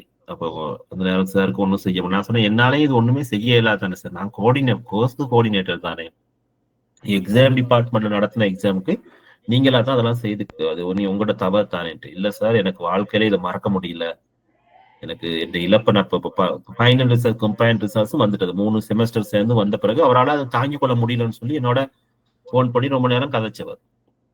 அப்ப பாருங்க, நீங்களும் அந்த மாதிரி வாழ்க்கையில ரொம்ப நிதானமா நடந்து கொள்ளணும். ஒரு எக்ஸாம்ங்கிறது ஒரு பேப்பர் நீங்க எழுதுனதை கொடுத்துட்டு வந்தா தானே திருத்துறதுக்கு மதிப்பீட்டுக்கு போகணும்னா, அதையே நீங்க எடுத்துட்டு வந்த அந்த கருவியே நீங்க எடுத்துட்டு வந்துட்டீங்கன்னா உங்களோட மொத்த உழைப்பை வீட்டுக்கு கொண்டு வந்துட்டா எப்படி அதுக்கு? அப்ப அந்த மாதிரி நடந்துடக்கூடாது. எக்ஸாம் போக்குல ரொம்ப கவனமா இருங்கன்னு சொல்லி நான் சொல்லேன். இந்த முறையும் ஒரு எக்ஸிடென்ட் நடந்தது. இதுக்கு முன்னுக்கும் அப்படித்தான். ஒரு டிஎஸ்எம் போக்குல ஒரு பரீட்சைக்கு போக்குல ஒரு அதிபருக்கு கை உடைஞ்சிருச்சு. அப்ப அவர் கை உடைஞ்சி அதை எல்லாம் செய்து போயிட்டு ரொம்ப கஷ்டப்பட்டு எக்ஸாம் செஞ்சுட்டாரு, வேற வழி இல்லை. அந்த மாதிரி நிறைய சம்பவங்கள் நடந்திருக்கின்றது. அப்ப இந்த மாதிரி அதே போல எப்பயுமே நாங்க மன அழுத்தம் அதே போல பதற்றத்தை வந்து குறைச்சு கொள்ளணும். நாங்க நேர முகாமைத்துவம் சரியா பேணி கொண்டா அது குறைக்கலாம். அதே போல மன அழுத்த அளவுகளை குறைக்க வழிவகுக்கின்றது. நாங்க சரியா பிளான் பண்ணிட்டோம்னு சொன்னா, முக்கியத்துவத்தை உணர்ந்துட்டோம்னு சொன்னா மன அழுத்தத்தை குறைச்சிரும். அதே போல நன்கு கட்டமைக்கப்பட்ட திட்டமிடப்பட்ட மூலம் பணிகள் சரியான நேரத்துல முடிக்கப்படுவதை நீங்க உறுதி செய்து கொள்ளலாம். நீங்களே உறுதி செஞ்சு கொள்ளலாம். சரியா பிளான் பண்ணியிருந்தா சரியா முடிச்சு கொள்ளலாம் நீங்க. அதே போல கட்டுப்பாடு மற்றும் நம்பிக்கையை அது வளர்க்கும். நேரத்தின் முக்கியத்துவத்தை உணர்ந்து நீங்க செயற்பட்டா அது உங்களுக்கு அந்த கான்பிடன்ஸ் உங்களுக்கு தரும். அதுதானே. அப்ப அது நீங்க எல்லாருமே உணர்ந்துருப்பீங்க. அப்ப இப்படி உங்களோட இதுல அனுபவங்கள் இருந்தா எனக்கு ஏதாவது சுருக்கமா எனக்கு யாராவது பகிரணும். இப்ப நீங்க தவற விட்டதாகவும் இருக்கலாம் அல்லது சாதிச்ச விடயங்களாகவும் இருக்கலாம் நேர முகாமைத்துவத்தினால. சரி சரி. அப்ப நீங்க மைத்தூட்ல இருக்கீங்க எங்க ஹாஸ்பிட்டல்லையா சார்? சொல்லுங்க. எங்கட ஸ்கூல்ல சார் மீட்டிங் எல்லாம் டைமுக்கு தொடங்கும் சார். என்ன நடந்து 7க்கு 7க்கு சார். அப்ப பேரண்ட்ஸ் எல்லாம் முந்தி பிந்தி வர மாட்டாங்க, டைமுக்கு வருவாங்க. 1 hour மீட்டிங்டா 1 hour தான் சார் மீட்டிங். அந்த டைம் மேனேஜ்மெண்ட்ன்றது எங்கட ஸ்கூல்ல சிறப்பா நடக்குது. டீச்சர்ஸும் அப்படித்தான், பேரண்ட்ஸும் அப்படித்தான் சார். அவங்களுக்கு தெரியும் மீட்டிங் 7க்கு 7க்கே தொடங்குவா, பிந்தி வராக வெளியிலான் சார். எங்கட ஹோலுக்கு வெளியே நின்று தான் மீட்டிங்கை அட்டென்ட் பண்ணுவாங்க. அப்ப அது பழகிட்டு சார். ஒரு நல்ல விடயம். அப்ப ஒரு நல்ல ஒரு உதாரணம் சொல்லியிருக்காரு இந்த அதிபர். எதையுமே நாங்க ஒரு பழக்கத்துக்குள்ள கொண்டு வந்துட்டோம்னா பிறகு அது யாரும் சொல்ல மாட்டாங்க. அப்படித்தானே சிலர் எல்லாம் பேச ஆரம்பிச்சா முடிக்க மாட்டாங்க, நிறைய பேசுவாங்க. அப்ப அவங்களால அந்த விடயத்தை உரிய நேரத்துக்குள்ள முடிக்க முடியாம போயிடும். டைம் சரியான பிளான் பண்ணி கொண்டு வரணும். நீங்க எப்பயுமே நீங்க எல்லாம் உங்களோட கையில ஒரு நோட் புக் ஒன்று வச்சுக்கொள்ளணும். நீங்க எப்பயும் என்னத்தான் பேச இருந்தாலும் நீங்க என்ன பேசுறதுங்கிறது முன்னதாவே தீர்மானிச்சு கொண்டு வந்துடணும். நோட் ஒன்று இருக்கும். அப்ப அதுகளுக்குள்ள அந்த டைம் செட்டுக்குள்ள வச்சுக்கொண்டு பேசி முடிச்சிடணும். எல்லாருக்குமே அலுவல் இருக்குத்தானே, பேரண்ட்ஸுக்கும் அலுவல் இருக்குத்தானே. அப்ப முடிச்ச பிரின்சிபல் டைமுக்கு மீட்டிங் முடிச்சிருவார். நாங்க நீ அடுத்து அவங்களோட ஷெட்யூல்ல அவங்களோட டைம் மேனேஜ்மெண்ட்டை பேணுறதுக்கு நீங்க உதவி செஞ்சதா ஆயிரும். இதே நீங்க ஒரு 500 பேரண்ட்ஸை வச்சுக்கொண்டு நீங்க அதிகமான நேரத்தை எடுப்பீங்களா? அந்த 500 பேர்த்துடைய நேரங்கிறது எவ்வளவு பெருமதியானது யோசிச்சு பாருங்க. அப்படித்தான் நீங்க இதை பார்க்கணும். நீங்க 500 பேரண்ட்ஸுடைய நேரங்கிறது எவ்வளவு பெருமதியானது. நீங்க ஒரு அட்வான்ஸ் லெவல் இல்லாட்டி ஓ லெவல் கிளாஸ் மீட்டிங் வச்சு இல்லாட்டி ஒரு எஸ்டிஎஸ் மீட்டிங் வச்சு நீங்க எல்லாரையும் வச்சு கொண்டு இருக்கிறீங்க. ஒரு தந்தையாக அவர் போய் வீடுகள்ல எவ்வளவு கடமைகளை நிறைவேற்ற வேண்டி இருக்கும். இல்லாட்டி அவர் ஒரு பணியில ஒரு ஆசிரியரா இருக்கலாம், இல்லாட்டி ஒரு பிசினஸ் மேனா இருக்கலாம், எதுவாக இருக்கலாம். நீங்க அப்படித்தான் அதை பார்க்கணும். அவர் ஒரு டாக்டரா இருக்கலாம், என்ஜினியரா இருக்கலாம். டாக்டர்ஸ் எல்லாம் கூட மீட்டிங்க்கு வராங்க தானே. உங்களுக்கு அவருடைய நேரத்தை நீங்க புரிஞ்சு கொள்றீங்க. உங்களை மதிச்சு பாடசாலைக்கு அவர் ஒரு பேரண்டா அங்க உட்கார்ந்து இருக்கிறார் அமர்ந்து உங்களோட மீட்டிங்ல இருக்கும்போது நீங்க எவ்வளவு கவனமாக அந்த நேரத்தை ஹேண்டில் பண்ணணும் நீங்க.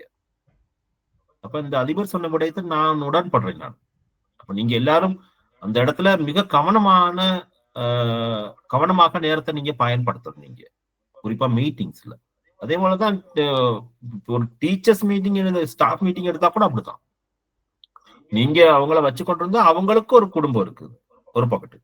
லேட் ஆகுனா நீ அவங்க போயிட்டு அந்த இடத்துலயும் ஒரு நிகழ்வு. அதே போல ஒரு கற்றல் கற்பித்தல் நேரத்துல நீங்க மீட்டிங் எடுத்தா அந்த நேரத்துல எத்தனை மாணவர்களுடைய கல்வி பாதிப்பு அடைகிறது. இதெல்லாம் நீங்க சிந்திக்கணும். அதிபர்களாகி நீங்க தானே அங்க, நீங்க தானே எல்லாமே, நீங்க தானே நிர்வாகி நீங்க. அப்ப நீங்க சரியான முடிவு எடுக்கணும். நீங்க நேரத்தை பத்தி எப்பயுமே சிந்திங்க நீங்க. அப்ப இந்த பாடல்கள் நீங்க அதைத்தான் கற்றுக்கொள்ளணும். நீங்க கற்றுக்கொள்ளணும் அல்லது நீங்க ஏற்கனவே இருக்கிற விடயத்தை நீங்க இன்னும் மெருகூட்டணும். நீங்க உங்கள்கிட்ட இருக்கிற நல்ல விஷயத்தை நீங்க மெருகூட்டி கொள்ளணும். நீங்க நேரத்துடைய பெருமதி எப்பயுமே மறக்க கூடாத ஒரு விடயம். நீங்க உங்களோட டேபிள்லயோ அல்லது நீங்க உங்களோட பாக்குற உங்களோட ஆபீஸ்ல எல்லாத்துக்கும் முன்னுக்கால நேரத்தோட சம்பந்தப்பட்ட இந்த விடயத்துக்கு சும்மா டைம் சரி ஒரு ஏதாவது இல்லாட்டி அந்த ஒரு கிளாக்கை பார்த்து கூட நீங்க கிளாக்கை வச்சுக்கொள்ளணும். முன்னுக்கு கலண்டர் கிளாக் எல்லாம் இருக்குள்ள நீங்க அதை பார்க்கக்குள்ள உங்களுக்கு தெரியணும். அது நிறைய விடயத்தை உங்களுக்கு சொல்லணும். உங்களுக்கு அது ஏசுற மாதிரி இருக்கணும் உங்களுக்கு. அப்ப அப்படி இருந்தா தான் அந்த வேலை நீங்க நடக்கும். ஓகே, இப்படி பார்த்துக்கொள்ளுங்க. அப்ப நல்ல ஒரு உதாரணம் சொன்னாங்க. அப்ப இப்படி நேரத்தினுடைய பெருமதியை நீங்க எப்பயும் உணர்ந்தவர்களா இருக்கணும். ஏன்னா அதிபர் என்பவர் பாடசாலையில அவருடைய நேரம் மட்டுமல்ல, அது பலருடைய நேரம். உங்களோட ஸ்கூல்ல 1000 மாணவர்கள் கல்வி கற்கிறார்கள் அல்லது 300 மாணவர்கள் 100 மாணவர்கள் என்றாலும் அது சாதாரணம் அல்ல. அப்ப அவர்களுடைய நேரம் உங்களுடைய கையில் ஒப்படைக்கப்பட்டிருக்கின்றது. அவர்களுடைய நேரம் உங்களுடைய கையில் ஒப்படைக்கப்பட்டிருக்கின்றது. அப்ப அதை எப்படி வினைத்திறனுடன் நீங்கள் பயன்படுத்துகின்றீர்கள் என்பதுதான் உங்களுடைய நிர்வாகத்தினுடைய வெற்றி, உங்களுடைய முகாமைத்துவத்தினுடைய வெற்றி, உங்களோட தலைமைத்துவத்தினுடைய வெற்றி வந்து தங்கி இருக்கின்றது. அப்ப அதை ஞாபகத்துல வச்சுக்கொள்ளுங்க. நினைக்கிறேன் நீங்க எல்லாரும் அதை செயற்படுத்துகின்ற அதிபரா நீங்க இருப்பீங்கன்னு நினைக்கிறேன். உங்களை எனக்கு தெரியும், நிறைய நல்ல அதிபர்கள் இந்த பாடசாலை இந்த பாடநிலையில நிறைய பேர் இருக்கிறாங்க. அப்ப அதை உணர்ந்து சிறப்பான முறையில தங்களுடைய பணியை முன்னெடுக்கின்ற அதிபர்கள் நாங்க பாக்குறோம். அதே போல வேலை வாழ்க்கை சமநிலையை மேம்படுத்துகின்றது. அப்ப நேரம் முகாமைத்துவனுடைய முக்கியத்துவத்தை அறிஞ்சிருந்தா அது நடக்கும். நான் முதலாவது வரைவிலக்கணம் பேசக்கூடிய அதை நான் உங்களுக்கு சொன்னேன். பயனுள்ள நேர முகாமைத்துடன் வேலை, தனிப்பட்ட வாழ்க்கை மற்றும் ஓய்வு நேர நடவடிக்கைகளை சமநிலைப்படுத்துவது எளிதாகின்றது. உணர்ந்து நாங்க சரியா திட்டமிட்டு செயல்படுத்தினா அது நடக்கும். தனிநபர்கள், குடும்பம், பொழுதுபோக்குகள் மற்றும் ஓய்வுக்காக நேரத்தை ஒதுக்க அனுமதிக்கின்றது. அதெல்லாம் எல்லாமே இருக்கணும். ஏன்னா ஒரு சின்ன சின்ன என்ஜாய்மெண்ட் ஒன்று இருக்கணும். எங்களுக்கு நாங்க ஏதாவது ஒரு ஒவ்வொரு நாள் நாங்க வேலை இருக்கல, நாங்க ஏதாவது ஒரு சின்ன ஜோக்ஸ் பார்க்கணும், கார்ட்டூன் பார்க்கலாம், பாட்டு கேட்கலாம். ஏன்னா எங்களுக்குன்னு சில ஏதோ ஒரு மைண்ட் கண்ட்ரோல், ஒரு ரிலாக்ஸ்க்காக நாங்க ஏதாவது செய்யலாம். நீங்க ப்ரே பண்ணலாம், ஒரு வெளியே போயிட்டு நாங்க ஒரு இயற்கையை ரசிக்கலாம். நாங்க அப்படியெல்லாம் சில ஏதாவது ஒரு செயற்பாடு ஒண்ணு இருக்கணும் உங்களோட நாட்கள்ல. ஏன்னா நீங்க அதிபரா இருக்கிற உங்களுக்கு தெரியும், உங்களுக்கு எவ்வளவு டென்ஷன் இருக்கும், எவ்வளவு பதற்றமா நீங்க இருப்பீங்கிறது எனக்கு தெரியும். பாடசாலையில எப்ப என்ன பிரச்சனை வரும்னு தெரியாது. எல்லாத்துக்கும் நீங்க ரெடியா இருக்கணும். ஆனா எது வந்தாலும் நீங்க பதற்றப்படவே கூடாது. அதிபர்களாகி நீங்க எப்பயும் பதற்றப்படக்கூடாது. எல்லாத்துக்கும் நீங்க சமநிலையா இருக்கணும், பேலன்ஸா இருக்கணும். நீங்க இப்ப நான் முன்னதாகவும் உங்களுக்கு நான் சில உதாரணங்களா நான் உங்களோட டிஸ்கஸ் பண்ணியிருக்கேன் நினைக்கிறேன், எனக்கு ஞாபகம் இருக்குது. உதாரணத்துக்கு ஒரு ஒரு ஒரு நோய் வாய்ப்பட்டு நாங்க டாக்டர்ஸ் நாங்க எப்படி போறோம், நாங்க எனக்கு சொல்லுங்க, நீங்க எப்படி போறீங்க? இல்லாட்டி உங்களோட பிள்ளைகளுக்கு சரியான ஏதாவது ஒரு பெரிய நோய், வருத்தம், ஏதாவது ஒரு இன்சிடென்ட், அந்த நேரத்துல நீங்க எப்படி போறீங்க? ஆனா அதை எப்படி அந்த டாக்டர், பெரும்பாலும் டாக்டர்ஸ் எப்படி அதை ஹேண்டில் பண்றாங்க? கணக்கெடுக்கிறாங்களா நீங்க சொல்றது எல்லாத்தையும்? இருக்கிறீங்களா பெரும்பாலும் வைத்தியர் அவர்கிட்ட வளமையான வேலையில செஞ்சு கொண்டிருப்பாரு சார். நாங்க பதற்றப்படுற அளவுக்கு அவர் பதற்றப்பட மாட்டாரு சார். பதற்றப்படக்கூடாது. என்ன சார், அது நல்ல ஒரு சைக்காலஜிக்கல். நீங்க பாருங்க, அவங்க அதை படிச்சுட்டு வராங்க அவங்க. சார் எக்ஸ்கியூஸ் மீ சார், எங்க அண்மை காலத்துல ஒரு வருத்தம் ஏற்பட்ட போது நான் ரொம்ப டென்ஷனா தான் போனேன், என்னடா இப்படி ஆயிரும் அப்படின்னு. ஆனா அந்த வைத்தியர் போனோடனே பார்த்தோன்னே சொன்னாரு, உங்களுக்கு இது இல்லை இது இல்லை இது இல்லை இது இல்லைன்னு மொத்தத்துல ஒண்ணுமே இல்லைன்ட்டார் சார். கடைசியில சொன்னாரு, நீங்க டென்ஷன் ஆகாதீங்க, ப்ரெஷரை கூட்டிக்காதீங்க, ரெஸ்டா இருங்க அப்படின்னு சில விஷயங்களை சொல்லி ட்ரீட்மெண்ட் சில கொடுத்தாரு. அது ஓகே ஆயிடுச்சு. ஆனா நாங்க எதிர்பார்த்து போனது இது இனிமேல் வாழ்க்கையே இப்படித்தானோ அப்படிங்கிற மாதிரி. ஆனா அந்த டாக்டர் அது ஒரு சின்ன ஒரு பாயிண்ட்ல சிங்கள டாக்டர் தான் மிக அழகாக அதை ஹேண்டில் பண்ணார் சார். அது ஒரு மறக்க முடியாத அனுபவம் சார். மகிழ்ச்சி. அப்ப என்னடா உண்மையிலேயே அதிபர்களாகி நீங்களும் பாடசாலையில அப்படித்தான் சார். இப்ப டீச்சர்ஸ் மாதிரி உங்ககிட்ட வரும்போது எத்தனையோ பதறி அடிச்சு கொண்டு வருவாங்க, பேரண்ட்ஸ் வரும்போது அப்படி வருவாங்க. சில நேரத்துல பிள்ளைகளும் சில நேரத்துல உங்கள்கிட்ட டிரெக்டா வருவாங்க, பழைய மாணவர்கள் வருவாங்க, சில கல்வி அதிகாரிகள் வருவாங்க. உங்களை அப்பா சொல்ல தேவையில்லை. அப்ப சில அதிகாரிகள் அவங்களோட அதிகாரத்தை வெளிப்படுத்துறதுக்கு அவங்க ஒரு சில பாணிகளை வச்சிருப்பாங்க. அது பொருத்தமற்றதாகவே இருக்கும். அது ஐஎஸ்ஐயா இருக்கலாம், இல்லாட்டி பிஎஸ்ஐயா இருக்கலாம், இல்லாட்டி அது சப்ஜெக்ட் டிரெக்டர்ஸா இருக்கலாம், இல்லாட்டி என்ன உங்களோட டிவிஷனல் டிரெக்டரா இருக்கலாம், ஜோனல் டிரெக்டரா இருக்கலாம். இப்பெல்லாம் நிறைய பேர் பாத்தீங்கன்னா அப்படி இருக்கிறவங்களுக்கு கூட சில நேரத்தில் இந்த நேர முகாமைத்துவத்துல இருக்கிற பிரச்சனைகள் இருக்கும். அதாவது அந்த ப்ராப்ளமே அதை எப்படி ஹேண்டில் பண்றதுல பிரச்சனை இருக்கும் அவங்களுக்கு. ப்ராப்ளம் சால்விங்கிறது அது எல்லாராலையும் முடியாது, அது சரியா ஹேண்டில் பண்ணணும். ஆனா அதிபர்களாகி நீங்க அதை உங்ககிட்ட சரியா வளர்த்து கொள்ளணும். நீங்க எப்பயுமே எந்த பணியிலுமே எல்லாத்துக்குமே ஒரு தீர்வு இருக்குது அப்படிங்கறது ஞாபகம் வச்சுக்கணும். நீங்க இந்த தீர்வை தான் நீங்க சரியா இனம் காணணும். நீங்க எல்லா பிரச்சனைக்கும் ஒரு தீர்வு இருக்கின்றது. வெரி ஸ்ட்ராங்னா அது வெரி ஸ்ட்ராங்கா இருக்கணும். நீங்க தானே எந்த டைம்லயும் நீங்க பதற்றம் அடைஞ்சிடக்கூடாது. பதற்றம் அடையாமல் அதுக்கு சரியான தீர்வை நீங்க இருக்குது அப்படிங்கிறத நீங்க உணரணும். நீங்க அதுக்கேற்ற வகையில திட்டமிட்டு கொண்டா பயப்படவே தேவையில்லை.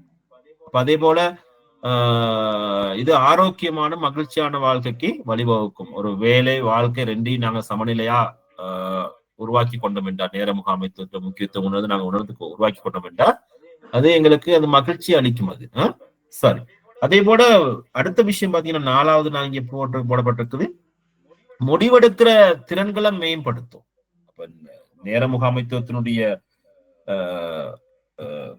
முக்கியத்துவத்தை நீங்க உணர்ந்துட்டீங்கன்னு சொன்னா அந்த முடிவெடுக்கிற திறன்களை மேம்படுத்தும். பல சந்தர்ப்பத்துல பாத்தீங்கன்னா நீங்க அதை நீங்க உணர்ந்திருப்பீங்க. சரியா திட்டமிட்டு வெள்ளனாவே அந்த வேலைய நீங்க தொடங்கிட்டீங்கன்னா பெரும்பாலும் பாடசாலையில அந்த விஷயம் நடக்கும். சரியா? இப்ப நீங்க பிள்ளைகளை இப்ப ஸ்கூல்கள்ல ஒரு சில குற்றச்சாட்டுகள் இருக்கின்றது. இப்ப கிரேட் 5 வரைக்கும் உள்ள ஸ்கூல்கள் நல்லா இயங்குதுன்னு சொல்லுவாங்க. ஏன்னா அங்க அந்த ஸ்காலர்ஷிப் மட்டும்தான், ஒரு பரீட்சை மட்டும்தான் அதை டார்கெட் பண்ணி நிறைய வேலை திட்டங்கள் திட்டமிட்டு ஒவ்வொரு வகுப்புலையும் அந்த வேலைகள் நடைபெறனால அந்த செயற்பாடு சிறப்பாக நடைபெறும் சொல்லுவாங்க. அடுத்து பெரும்பாலும் இப்ப செகண்டரி ஸ்கூல்கள்ல ஒரு குறைபாடு எப்பயுமே முன்வைக்கப்படுகின்றது. 6 to 9ல உள்ள அந்த செயற்பாடுகள் சரியா நிர்வகிக்கப்படுறது குறைவுன்னு சொல்றாங்க. அதை நீங்க எப்படி ஏற்றுக்கொள்றீங்கன்னு தெரியல. இப்ப 6க்கு வந்த பிறகு பாத்தீங்கன்னா அந்த பிள்ளைகள் நிறைய மாறுபாடு அடைகின்றார்கள். ஸ்காலர்ஷிப்ல அந்த பிரைமரி ஸ்கூல் நல்ல பெருபேரை பெற்றுக்கொண்டு நல்ல நிறைய பழக்க வழக்கங்களோட நல்ல கற்றல் அனுபவங்கள் நிறைய அந்த ஊக்கத்தோட நல்ல முயற்சிகளோட வர்ற பிள்ளைகள் சில பாடசாலையில கொண்டு சேர்க்கப்பட்ட பிறகு கிரேட் 6ல நடைபெறுகின்ற சில கற்றல் செயற்பாடுகள் அந்த பாடசாலையினுடைய கலாச்சாரம் சொல்றேன், பாடசாலை கலாச்சாரம் அந்த பாடசாலையில அந்த மாணவர்களை மழுகடிக்கின்றது அல்லது அவர்களுடைய அறிவு அந்த பசிக்கு ஏற்ற தீனிகள் அங்க வழங்கப்படுறது இல்லை அப்படின்னு சொல்லி குற்றச்சாட்டுகள் இருக்கின்றது. அதனாலதான் இந்த கிரேட் 6 to 9ல சில கவனிப்புகள் குறைவா இருக்கின்றது, சரியான திட்டமிடல்ல நடைமுறைப்படுத்துறது குறைவா இருக்கின்றது. அப்ப அதனால பாத்தீங்கன்னா இந்த 6க்கும் 9க்கும் இடையில பாத்தீங்கன்னா பிள்ளைகள் நிறைய டைவர்ட் ஆயிடுறாங்க. அப்ப அவங்களுக்கான அந்த சரியான அது தீனி போடாதனால அப்படிதான் சொல்றதுன்னா அப்ப சரியான அந்த திட்டமிடலால அவங்களோட அந்த இது குறைஞ்சிருது. பிறகு அவங்கள நீங்க பிடிக்கிறீங்க இங்க வச்சுக்கொண்டு கிரேட் 10ல அந்த ஓலெவல் எக்ஸாம் டார்கெட் பண்ணி, அப்ப அதனால அங்க நிறைய பிரச்சனைகள் இருக்கிறதா சொல்லப்படுகிறது. அப்ப இதோட நீங்க உங்களோட கருத்து என்ன? நான் சொன்னது குற்றச்சாட்டா கூட இருக்கலாம், அது என்னது எப்படி ஏற்றுக்கொள்றீங்களா அல்லது இதுக்கு 100% உண்மை சார். அது 100% உண்மைதான். உண்மைதான் அது நாங்க அனுபவிக்கிறோம் சார். அது உண்மைதான் நடக்குது. இல்ல அந்த பிள்ளைகளுமே ஸ்காலர்ஷிப் பாஸ் பண்ண உடனே கொஞ்சம் படிக்கிறத குறைச்சிடுறாங்க. இந்த அங்க ஸ்ட்ரெஸ்ல படிக்கிறது தானே சார், அதே மைண்டோட பிள்ளைகள் படிக்கிறாங்க, அங்கே ரிலாக்ஸ் ஆகலாம் அப்படித்தான் நினைக்கிறாங்க. நம்ம வீட்டில் உள்ள பிள்ளைகளும் அதே மாதிரி தான் சார். இதுல 2 நிலைப்பாடு இருக்கு சார். ஒன்று தரம் 1 முதல் 5 வரை ஒரு வகுப்பாசிரியர் கொண்ட அல்லது ஒரு தாயின் அந்த செவிலி தாய் மாதிரி ஒருத்தருடைய அரவணைப்புல அந்த மாணவர்கள் தங்களுடைய பழக்க வழக்கங்கள் கற்பித்தல் செயற்பாடுகளை மேற்கொள்றாங்க. ஆனா கிரேட் 6 வந்தோன்னா அவங்களுக்கு ஒரு 8 பாடம் இல்லாட்டி 9 பாடம் 10 பாடம் 13 பாடம் 13 இருக்குன்னா 13 பாடம். அப்ப அந்த பாடங்கள் மாறுகின்ற நேரம் இப்ப டீச்சர்ஸ் வர்றாங்க வரமாட்டாங்க, ஃப்ரீ பீரியட் அப்படி. இந்த கிரேட் 1 to 5ல ஃப்ரீ பீரியட் இருக்காது. டீச்சர் இல்லைன்னா நீ டீச்சர் இல்லைங்கிற ஒரு நிலைப்பாடு இருக்கும், வேற ஒரு ஆசிரியர் போடும். ஆனா 6 to 9ல அந்த மாதிரி ஒரு நிலைப்பாடுகள் இல்லாதனால இந்த மாணவர்கள் அதாவது மாணவர்களுடைய களவாடப்படுற நேரங்கள் மிக அதிகம் ஆசிரியர்கள்னால. இது ஒரு பெரிய பாதிப்பையும் அந்த மாணவர்கள் சுயமா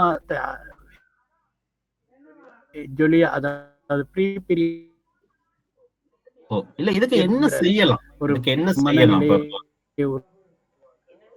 இன்னொன்னு சார், பிரைமரி ஸ்கூல் டீச்சர்ஸ் அவங்க எப்பயுமே அந்த பிள்ளைகளை எந்த பிள்ளைகள்னு சொல்லுவாங்க. பொறியியலை பொறுத்தவரையில சார் உண்மையில என்னன்னா இப்ப இந்த ஒவ்வொரு பாட டீச்சர்ஸும் உரிய நேரத்துக்கு போகணும், அது நடைமுறைக்கு சாத்தியப்படுங்கிறது தெரியல. ரெண்டாவது கொஞ்சம் வாய்ஸ் மிஸ் ஆனீங்க, உங்களோட கவரேஜ் பிரச்சனை நினைக்கிறேன். இதுல இப்படிதான் நான் சரி பரவாயில்ல, நாங்க நேரங்கள் கவனத்துல கொண்டு நான் சொல்றேன் உங்களுக்கு. இதுல என்னென்ன இந்த பிரச்சனையை தவிர்க்கிறதுக்கு நீங்க செய்ய வேண்டிய வேலை என்னன்னா, சரியா, இந்த பெற்றோருக்குள்ள விழிப்புணர்வு மிக முக்கியமானது. சரிதானே? அவங்களோட பரீட்சைன்னு தானே நீங்க சொல்றீங்க ஸ்காலர்ஷிப், அதனால அவங்க வித்ட்ரா பண்ணி கொள்றாங்க. அதுக்கு பிறகு அவங்களும் ஓய்வு எடுக்கிறாங்க. இதுதானே? பிள்ளைகள் அந்த அளவுக்கு கடினப்படுத்த கூடாது. அது இந்த ஸ்காலர்ஷிப் எக்ஸாம் நாங்க கரண்ட் இஷ்யூஸ்ல பேசியிருக்கோம். முதலாவது தவணையில அதை பத்தி நல்ல விளக்கமா கதைச்சிருக்கோம் நாங்க. ஆனா அதுக்கு பிறகும் பிள்ளைகளை சரியான வழிபடுத்தலுங்கிறது மிக முக்கியம் தானேண்ணா. அறவே கணக்கெடுக்காம விட்டுறக்கூடாது தானே. சரியா பிளான் பண்ணி பிள்ளைகளை கொடுக்கணும். ஏன்னா அப்ப அங்க பிரதானமான பாடங்களா பாத்தீங்கன்னா 3-4 பாடம் தான் இருந்திருக்கும். என்ன மொழி பாடம், அடுத்து கணிதம், சுற்றாடல் சார் செயற்பாடுகள், சமயம், அடுத்து ஆங்கிலம், மற்றது சிங்களம், என்ன இப்ப வாய்மொழி இதுகள் இப்படித்தான் இருக்கு. என்ன அழகியல், ஆக்கம், இப்படி இந்த பாடங்கள் தான் அங்க இருக்குது. அப்ப இந்த பாடங்களோட சம்பந்தப்படுத்தி வந்திருப்பாங்க. இங்க 13 பாடங்கள் சொல்லலாம். அதுக்கேற்ற வகையில மாணவர்களை சரியா கைட் பண்ணும். பேரண்ட்ஸுக்கும் நீங்க அந்த அந்த விழிப்புணர்வை ஏற்படுத்தணும். சில இடத்துல தங்களோட வீடுகள்ல இதுக்கு முன்னுக்கு பிள்ளைகள் கற்ற பிள்ளைகள் இருப்பாங்க. அந்த பேரண்ட்ஸ் ஒட்டோவா பாத்தீங்கன்னா அந்த அந்த அந்த அனுபவத்தோட இருப்பாங்க. அவங்களோட பிள்ளை முதலாவது பிள்ளை தான் வச்சுக்கணும். இல்லை, ஒரு பிள்ளைதான் அவங்க முதலாவதா பாடசாலைக்கு அனுப்பின பிள்ளைன்னா வேற அனுபவம் இல்லைன்னா அந்த பேரண்ட்ஸ் கட்டாயம் நீங்க வழிபடுத்தணும். கிரேட் 6ல எப்படி அந்த பிள்ளையை அவங்க ஹேண்டில் பண்ணணும்னு சொல்லி. அதே போலதான் டீச்சர்ஸும் வகுப்புகள் பாடங்களை நீங்க பிள்ளைகளை அந்த சைக்காலஜி ரீதியா அந்த பிள்ளைகளுக்கு அந்த இது லேசு அப்படிங்கிற அந்த மனநிலையை நீங்க ஏற்படுத்தணும். அதிகமா வழிபடுத்த வேண்டிய வகுப்பு கிரேட் 5 விட 6ல தான் அந்த பிள்ளைய நீங்க உண்மையிலேயே வந்து சரியான வழிபடுத்தல கொண்டு போகணும். நீங்க அடுத்து 7, 8 எல்லாத்துலயும் அதை மெயின்டைன் பண்ணிக்கணும். நீங்க அவங்க கவனிக்கப்படணும். அவர்களை வந்து கவனிக்கப்படணும். அப்ப இதுல இந்த காலப்பகுதியில ஒரு தேசிய பரீட்சை ஒண்ணு இல்லாதனாலதான் இப்படி ஒரு நிலைமை இருக்குங்கிறது தான் இன்னைக்கு இலங்கையில சொல்லப்படுற ஆய்வுட முடிவு. சரியா? இன்னொரு பரீட்சை தேவையாங்கிறது தான் என்னுடைய கேள்வி. இன்னொரு முக்கியத்துவமாக்கணுமா இருந்தா அப்ப 8லயோ 9லயோ ஒரு எக்ஸாம் வச்சா சரியா? அப்ப அப்படி பழக்கிறது பிள்ளை. எக்ஸாம் ஓரியன்டா வச்சுக்கொண்டு நாங்க பிள்ளைகளை அப்படி பாடுபடுத்த கூடாது. அப்ப அந்த கிரேடுக்கு சரியான ஒர்க் பிளான் ஒண்ணு போடுங்க. பிரின்சிபல் மாதிரி நீங்க தானே. நீங்க எனக்கு தெரியும் நீங்க நிறைய பிளான் பண்ணுவீங்க. ஆனா அங்க போற அந்த டீச்சர்ஸ் என்ன அந்த மனநிலையில இல்ல. அப்ப இந்த பிள்ளைகளுக்கு என்னது இது கிரேட் எக்ஸாம் மட்டும் தான் நடக்கும். அதுல பாஸ் பண்ணா சரித்தானே. இப்ப இதை யாரையும் ஃபெயில் பண்றதும் இல்லையே. அது ஒரு அடுத்த பிரச்சனை இதுதானே. அதனால யாருக்கும் பயம் இல்லை. பிள்ளைகளுக்கும் பயம் இல்லை, மற்றவங்களுக்கும் பயம் இல்லை. அப்ப இப்படி இந்த நிலைமையை மாற்றுறதுக்கு அங்க விசேடமான செயற்திட்டங்களை நீங்க நடைமுறைப்படுத்தணும். விசேடமான கண்காணிப்பு. சரியா? அதே போல அப்ப மானிட்டரிங் மட்டும் இல்ல, அப்பப்போ சூப்பர்விஷன் இருக்கணும். சரியா? மதிப்பீடு இவலுவேஷன் இருக்கணும். அப்ப அதை நீங்க பெரிதிப்படுத்திக் கொண்டே இருக்கணும். நீங்க பெரிதிப்படுத்தணும். அதை நீங்க இந்த பிள்ளையோட மார்க்ஸ் அனலைஸ் பண்ணணும். ஒவ்வொரு பெற்றோர் மீட்டிங் வைக்கணும், கூட்டங்கள் வைக்கணும், தெளிவுபடுத்தணும். என்ன அந்த டீச்சர்ஸ்ட கேள்வி கேட்கணும். ஏன் கிரேட் 6ல என்ன எப்படி 7ல வந்து எப்படி இந்த புள்ளிகள் குறைக்கப்பட்டது என்ன? அப்ப இதுக்கான காரணங்கள் என்னது, விளக்கங்கள் எல்லாம் நீங்க கேட்டுக்கொண்டே இருக்கணும். நீங்க அப்ப கேட்டா ஒட்டுவா அங்கே அலர்ட் ஆயிடுவாங்க. அப்ப அந்த ஒரு புள்ள பாதைக்கு நல்லா இயங்கின புள்ள குறைவடைஞ்சிட்டு அதுக்கான காரணங்கள் நீங்க வினாவணும். தேடி பாக்குறதுதான். பெரும்பாலும் இந்த இன்னைக்கெல்லாம் நிறைய அசிஸ்டன்ட் பிரின்சிபல், டிப்யூட்டி பிரின்சிபல் மாதிரி இருக்கிறதுனால அந்தந்த தரங்களுக்கு சரியா பெரும்பாலும் இன்னைக்கு செக்ஷன்ல விட அப்படி நியமிக்கப்பட்டிருந்தா அவங்களுக்கு அந்த வேலையை நீங்க பிரிச்சு கொடுத்தணும். அவங்க அந்த ஏரியாவுக்கு அவங்க பிரின்சிபல் தான். அவங்க அந்த அங்கீகாரத்தை நீங்க கொடுங்க. நீங்க சரியா கொடுத்து பாருங்களே. நீங்க தான் பொறுப்பு. நீங்க தான் எல்லாத்தையும் பார்த்துக்கணும். சரியா? இன்னும் வேற ஏதாவது எதை செய்தாலும் என்கிட்ட சொல்லிட்டு செய்யுங்க. சரியா? மற்றபடி அங்க முழு பொறுப்பு நீங்க தாங்கிற அந்த அங்கீகாரத்தை அவங்களுக்கு கொடுங்களே. கொடுத்து பாருங்க. சில நேரத்துல அது சரியா வரும். பெரும்பாலும் சில பிரின்சிபல்ஸ் கொடுத்துருப்பாங்க. அப்ப அப்படி இயக்கலாம். ஏன்னா உங்களுக்கு மொத்த பாடசாலையும் பார்த்து கொடுறதுக்கு உங்களோட நேரம் போதாது தானே. அப்ப அந்த முகாமைத்துவத்தை பகிர்ந்து கொடுக்கறது தான் தலைமைத்துவம். என்ன பங்கேற்பு நிர்வாகத்துல இணைச்சு கொள்றது. அப்ப அப்படி இணைச்சு கொண்டீங்கன்னா நீங்க வெற்றி அடைகிறதுக்கு வாய்ப்புகள் நிறையவே இருக்கின்றது. எனவே உங்க எல்லாத்தையும் அன்பான வேண்டுகோள், இந்த கிரேட் 6 to 9 பிள்ளைகளுக்கு நீங்க விசேடமான வேலை திட்டங்கள் உங்களோட நேர முகாமைத்துவத்துல பாடசாலையில நீங்க மேற்கொள்ளணும், கவனிக்கப்படணும் அப்படிங்கிறது தான் உங்கள்கிட்ட நான் கேட்டுக்கொள்ற வேண்டுகோள். ஓகே, இதை பார்த்துக்கொள்ளுங்க. அதே போல இன்னும் இதுல அடுத்து பாத்தீங்கன்னா சுய ஒழுக்கத்தை அதிகரிக்கிறது அப்படின்னு சொல்லி ஒரு விஷயம் சொல்லப்படுது. நேர முகாமைத்துவ முக்கியத்துவம் வந்து இதுல சுய ஒழுக்கத்தை ஏற்படுத்துறது. அப்ப நேர முகாமைத்துவத்துக்கு முன்னுரிமைகளை அமைக்கிறது, கவன சிதறல்களை தவிர்ப்பது மற்றும் அட்டவணைகளை ஒட்டிக்கொள்வது அவசியம். அதே காலப்போக்கில் இது சுய ஒழுக்கத்தை வலுப்படுத்துது மற்றும் சிறந்த பழக்கங்களை வளர்க்க. இப்ப நாங்க என்னன்னா எங்களுக்குள்ள நாங்க சில ஒழுக்கங்களை உருவாக்கி கொள்றது தானே. நேர முகாமைத்துவங்கிறது அதோட சம்பந்தப்பட்டது தான். சரியா? ஒரு பயணத்துக்கு நாங்க வெளிக்கிட்டுறதுன்னு சொன்னா எப்பயுமே வீட்டுல இருக்க பெரியவங்க தான் ஏசுவாங்க. ஏன்னா ஒரு 10 நிமிஷத்துக்கு முன்னுக்கே போயிருங்க, இல்லாட்டி ஒரு 1/2 an hourக்கு முன்னுக்கே போயிருங்க பஸ்ஸுக்கு. ஏன்னா இல்லாட்டி வேகமா நாங்க ஸ்கூட்டி எடுத்துட்டு பறக்கிறவங்களா இருக்கிறாங்க, அதுதானே. இல்லாட்டி கார் எடுத்துட்டு பறக்கிறவங்க, சைக்கிள் எடுத்துட்டு வேகமா ஓடுறவங்க, இல்லாட்டி ரோடுகள்ல வேகமா நடந்து போறவங்களாம் நீங்க அவதானிக்கலாம். பஸ்ஸுக்காக ஓடுறவங்களாம் நீங்க அவதானிக்கலாம். நீங்க ஏன் அந்த 8 இல்லாட்டி 7:30 போயிட்டு அந்த ரெட் லைனுக்கு முன்னுக்கு சைன் பண்ணணும், என்ன இல்லாட்டி பிங்கர் பிரிண்ட் வைக்கணும் அப்படிங்கிற அந்த இதுதான். அந்த சரியான நேர முகாமைத்துவம் இல்லாதனால தான் அந்த வேலை நடக்குது. அது எல்லா விஷயத்திலயும் இருக்கின்றது. எந்த விடயமா இருந்தாலும் அதை முன்னதா போயிட்டு செய்யறதுக்கு ஏற்ற வகையில நாங்க எங்களை தயார்படுத்திக் கொள்ளணும்.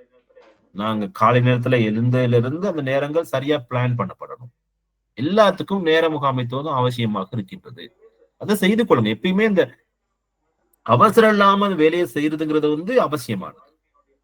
அது வாழ்க்கையினுடைய பழக்கத்துல இருக்க வேண்டியது. எதையும் முன்னதா யோசிக்கணும், பிளான் பண்ணணும். நாங்க இப்ப என்னைய கேட்டீங்கன்னா இந்த கோர்ஸ்ல எனக்கு அவ்வளவு பிளான் இருக்குது. நான் எல்லாத்தையும் வெற்றிகரமாக நடைமுறைப்படுத்தியிருக்கின்றேன் அப்படின்னு சொல்லி எனக்கு அது ஒரு பெரிய ஒரு அது ஆடம்பரம், என்ன சொல்றது, அது இப்ப சொல்லுவீங்க, அது ஒரு திருப்தி. அது எனக்கு சரியா. இப்ப எங்களுடைய டிரெக்டர் அதுக்கு பெரிய அளவுல எங்களுக்கு சப்போர்ட்டா இருக்கிறாரு. அப்ப நாங்க முடிச்சிட்டோம். நாங்க பாருங்க, இப்ப நாங்க உங்களுக்கு தெரியும் நாங்க எவ்வளவு ரிலாக்ஸா இருந்திருக்கோம்னு யோசிச்சு பாருங்க. இந்த பாடலாம் நாங்க விட்டுருக்கோம் கூட. டிசம்பர் ஃபுல்லா நாங்க உங்களுக்கு டைம் டேபிள் போட இல்லை, சரியா. இந்த ஏப்ரல் ஃபுல்லா ஃப்ரீங்கிற மாதிரி தான் இருக்கு. ஏப்ரல் ஃபுல்லா ஃப்ரீங்கிற மாதிரி தான். இப்போ நாளைக்கு எக்ஸாம் வச்சாலும் எங்களுக்கு கவலை இல்லை. எங்களுக்கு இன்னைய நாளுக்கு இன்னைய டேட்டுக்கு அவ்வளவு சிலபஸ் முடிக்கப்பட்டிருக்கு. இன்னைக்கு ஈவினிங் செஷன் முடிஞ்சுட்டா முடிஞ்ச மாதிரி தான்.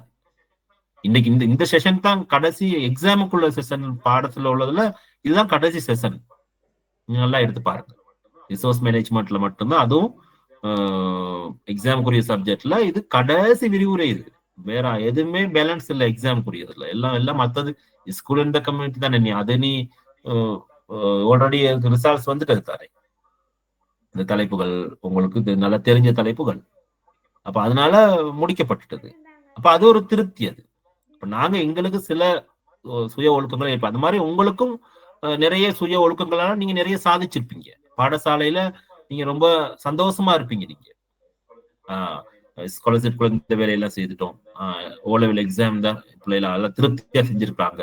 அப்ப இந்த வருடத்துல நாங்க இந்த வேலையை இவ்வளவு பணியை இவ்வளவு திட்டமிட்டு நடைமுறைப்படுத்தணும். இதுக்கு என்னுடைய பிரதி அதிபர்கள், என்னுடைய உதவி அதிபர்கள், என்னுடைய பகுதி தலைவர்கள், என்னுடைய ஆசிரியர் குழாம், என்னுடைய பெற்றோர்கள், என்னுடைய பழைய மாணவர்கள், என்னுடைய பாடசாலை சமூகம் சார் நிறைய என்ஜிஓஸ், அதே மாதிரி நிறைய நலன் விரும்பிகள் எல்லாருடைய உதவியோட என்னுடைய வலய கல்வி காரியாலயம், அதே போல என்னுடைய கோட்டக்கல்வி காரியாலயம், மாகாண கல்வி காரியாலயம், என்னுடைய கல்வி அமைச்சு எல்லாருடைய உதவியோட நான் இந்த வேலையை சிறப்பா செஞ்சிருக்கேன் அப்படின்னு சொல்லி நீங்க மாறு தட்டி கொள்ளலாம். ஆனா அது எல்லாத்துலயும் முதலாவதா திருப்தி திட்டமிடல் அதற்கு சார்ந்தவர் யார்? நீங்க தானே.